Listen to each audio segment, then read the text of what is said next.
Thanks for staying with us here on The Real Story. We talk about these so-called stories of the session, and once again, the budget has been a big part of that. And while legislative leaders have decided not to move forward with formal major budget changes this year, they're sticking to fiscal guardrails. That doesn't change people and industries hurting for a piece of the surplus. Once again, higher education pleading for state support, while the governor and legislature haven't told UConn they'll be getting the $96 million they've asked for. Governor Lamont has told us he's willing to put money toward the school, specifically the men's basketball team. But what about the rest of the university? Well, UConn's American Association of University Professors say they want to see their success funded too. Joining me now is Michael Bailey, Executive Director of UConn-AAUP, and Mary-Beth Allen, you're an Assistant Professor of French and Francophone Studies at UConn. Thank you both so much for being here.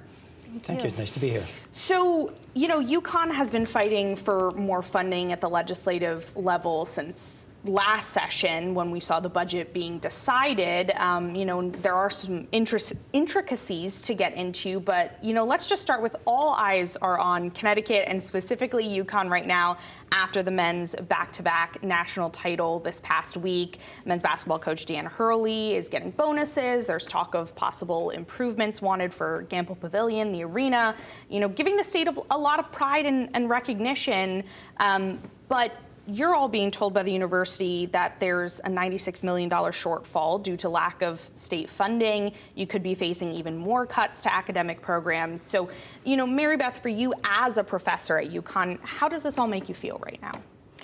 Well, as you said, I think we're all feeling very proud right now to be Huskies. And actually today it's still a good day to be a Husky. And we're also not only proud of our sports accomplishments, but we have a world-class faculty and amazing students at UConn and across our regional campuses as well. And we've recently been ranked as number 9 among public institutions. Wow. So we're excelling not only in sports, but in academics. Yeah. Absolutely. And, Michael, we've heard from state officials that budgets are a reflection of priorities. So as the executive director of the union representing both, coaches and teachers at the school, what's your response to that sort of statement right now? So there's no question that budgets are basically priorities for the institutions and for employers.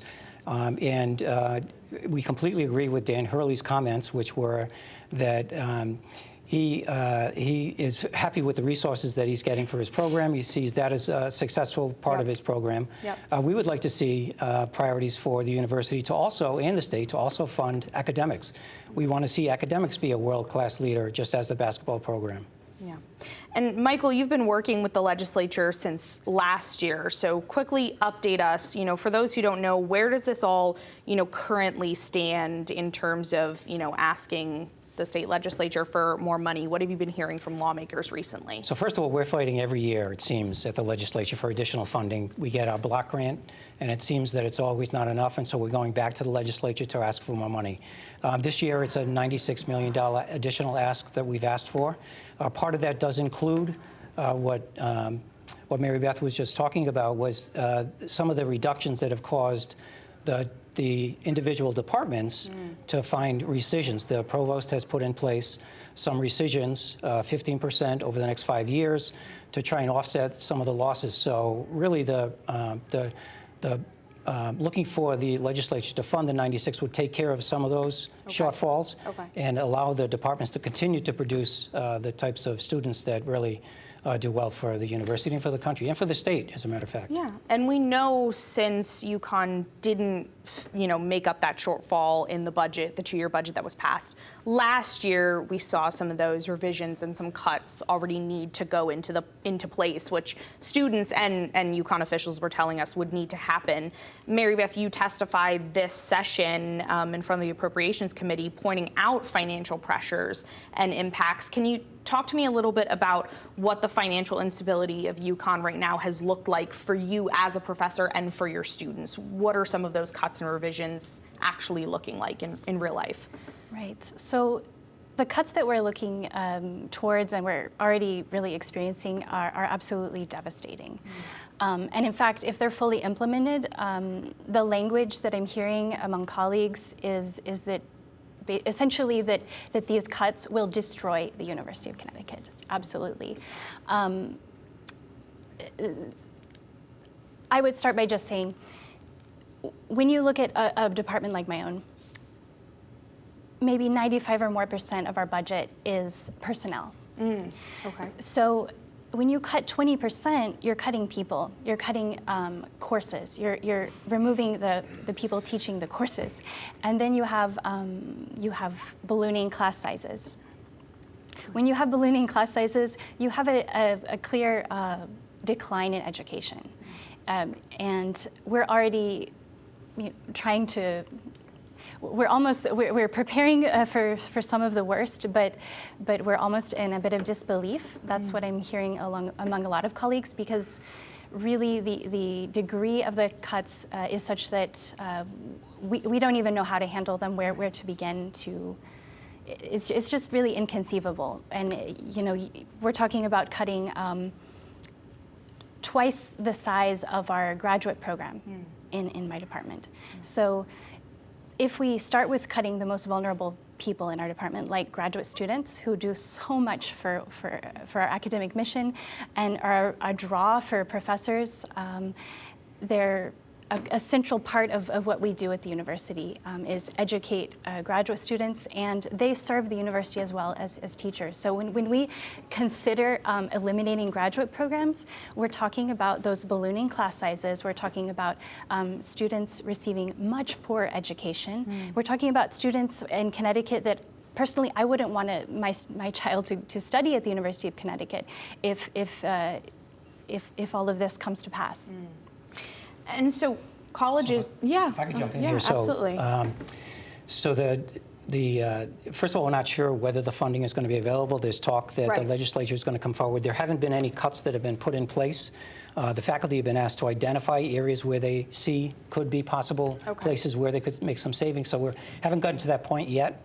Where we're actually seeing cuts and layoffs or reductions in classes and those kinds of things. But it's getting close, you're saying, very close to that. You're exactly right that there has been talk about the legislature finding money to be able to fund some of the deficit that the university is looking for. That's great.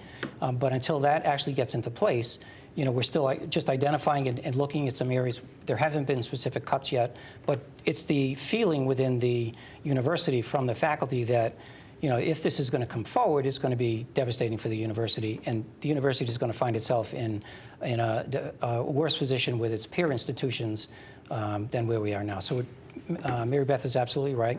Devastating to the university if these cuts actually come forward. And Michael, with our last few minutes here, a big part of kind of this disconnect, I think, between the legislature and higher education, specifically UConn. Sometimes we heard from state officials last session when the budget was being decided. Obviously, colleges, like many other institutions, got this temporary pandemic-era federal funding boost. And we saw, the OPM secretary at the state say, well, UConn shouldn't have factored that into budgeting, whereas UConn officials tell us they needed more money, way before COVID, so they needed to rely on that funding. That funding's obviously now gone, so there's this, really big hole. What's your response to the state's answer to that there? So, I saw the letter coming from Jeff Beckham to the university to inform them that the money was not going to be there for them. The university didn't address that immediately and waited until early December to finally implement this 5-year plan. So I think that I think the legislature is going to come forward with the funding. I think the funding is going to be there in the end. We've gotten some really good information from some of the leaders that money is going to be there, but until that actually happens, I think, we're in a wait-and-see position where we've initiated our campaign, letter writing campaign, to try and get our members to address their leaders within their cities and towns to be able to, if they get to the point where there is a vote, to move some money to higher education, to absolutely take advantage of that and have them vote in favor of. So the campaign has just started. We're looking to get between over 400 letters to the legislators. And we've got tabling that's occurring at the different regional campuses as well as stores. And so this campaign is really looking to move the legislatures toward more funding to higher education and to UConn. A continuing conversation with a little under a month left in the session, but we've heard from lawmakers, all across the scale that they want higher education funding to be a priority. So, definitely important for them to hear from constituents as well with this campaign. Unfortunately, that's all the time we have, but thank you both so much for being here with us. We really appreciate it. It's nice being here. Thank you. Thank you. So that does it for us here on The Real Story, but if you want to watch these segments again, you can head to fox61.com or download the free Fox 61 News app and watch The Real Story every Sunday at 10 a.m. right here on Fox 61 and streaming on Fox 61 Plus. Have a great rest of your morning.